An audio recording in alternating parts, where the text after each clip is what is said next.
1 பேதுரு 2:24 சொல்லுகிறது, நாம் பாவங்களுக்கு செத்து நீதிக்கு பிழைத்திருக்கும்படிக்கு அவர் தாமே நமது சரீரத்திலே நம்முடைய பாவங்களை சிலுவையின் மேல் சுமந்தார், அவருடைய தழும்புகளால் குணமானீர்கள். கவனிச்சீங்களா?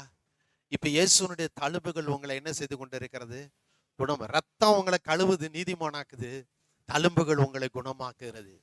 அவருடைய குடும்பத்தில் அவருடைய பிள்ளைகள் மேல இயேசுனுடைய தழும்புகள் வேலை செஞ்சுக்கிட்டே இருக்கான்.